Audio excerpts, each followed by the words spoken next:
16 మంది రైతులను అదేవిధంగా మాజీ ఎమ్మెల్యేను ఈరోజు ఈ రాష్ట్రంలో అరెస్టు చేయడం సందర్భంగా ఈరోజు టీఆర్ఎస్ విద్యార్థి విభాగం ఆధ్వర్యంలో ఈరోజు ఆర్చికాలక సీఎం రేవంత్ రెడ్డి యొక్క దిష్టి పొందాలి.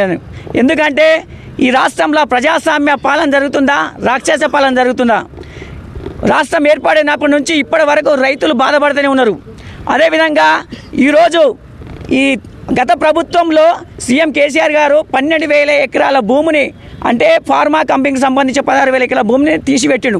అక్కడ పెట్టకుండా ఈరోజు కొడంగల్లో పెట్టడానికి ముఖ్య కారణం ఏంటంటే తన యొక్క అల్లుడికి సంబంధించినటువంటి ఫార్మా కంపెనీ అక్కడ పెట్టాలనే ఉద్దేశంతోనే, తన అల్లుడికి లాభం చేకూర్చాలనే ఉద్దేశంతోనే ఈరోజు కొడంగల్ల సీఎం రేవంత్ రెడ్డి ఆ భూమిని తీసుకుంటూ, అంటే అక్కడ ఉన్నటువంటి ప్రజలకు 8 విలేజ్లు అయినా కానీ ఇంకో కొంతమంది 2-3 గ్రామాలు, చాలా 5-6 గ్రామాలలో మొత్తం గ్రామాలనే ఎడగొట్టి అక్కడ ఉన్నటువంటి ప్రజల యొక్క భూములు లాక్కుంటే ప్రజలకు ఎవరికైనా బాధగా ఉంటుంది.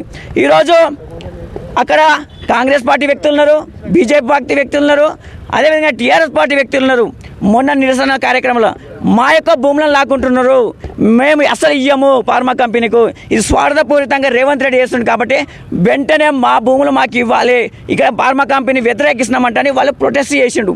ఆ ప్రొటెస్ట్ చేసినామంగా అక్కడ అన్ని పార్టీ నాయకులను కావాల్సుకున్న టీఆర్ఎస్ పార్టీ నాయకులను మాత్రమే ఈరోజు వేలు ఎత్తి చూపెట్టి పట్నం నరేందర్ రెడ్డి ఆయన అనుచరులైనా కానీ అక్కడ రైతులైనా కానీ ఈరోజు అరెస్ట్ చేస్తున్నారు.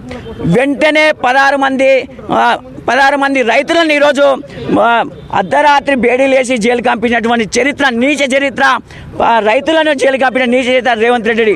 వెంటనే 16 మంది రైతులను విడుదల చేయాలి. అదేవిధంగా పట్నం నరేందర్ రెడ్డిని కూడా అరెస్ట్ చేసారు, అతనికి కూడా వెంటనే విడుదల చేయాలి.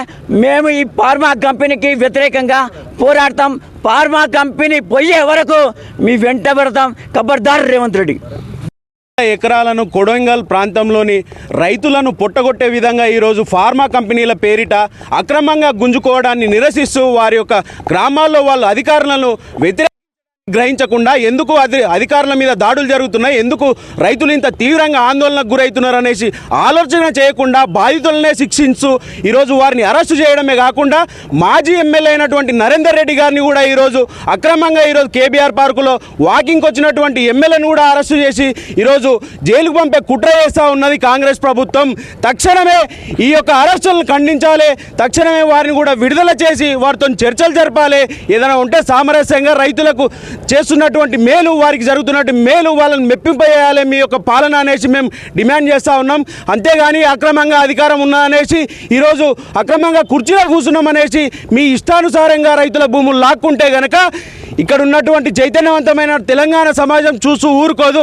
ఖచ్చితంగా ఈ రైతు వ్యతిరేక కాంగ్రెస్ ప్రభుత్వాన్ని, ఈ రైతు వ్యతిరేక రేవంత్ రెడ్డి పోకడలను తిప్పికొట్టే రోజులు మరీ ముందు ఉంటాయి. కాబట్టి ఖచ్చితంగా రైతులకు క్షమాపణ చెప్పాలి, వారిని విడుదల చేయాలి. వారి యొక్క ఏదైతే గ్రామంలో వారి మీద అక్రమంగా రాత్రి 2 గంటలకు పోయి కరెంటు బంద్ చేసి మరి వాళ్ళ మీద దాడులు చేసుకుంటా ఈడ్చుకొచ్చి ఈరోజు పోలీస్ స్టేషన్లు తరలించిరో వారి యొక్క కుటుంబాలకు క్షమాపణ చెప్పాల్సిన బాధ్యత ఆ యొక్క కలెక్టర్కు ఉన్నది, అక్కడ ఉన్నటువంటి ఎస్పీ నారాయణ రెడ్డికి ఉన్నది, ఈ రేవంత్ రెడ్డికి ఉన్నది, రేవంత్ రెడ్డి యొక్క సోదరులకు కూడా ఉన్నది అనేసి డిమాండ్ చేస్తూ ఉన్నాం.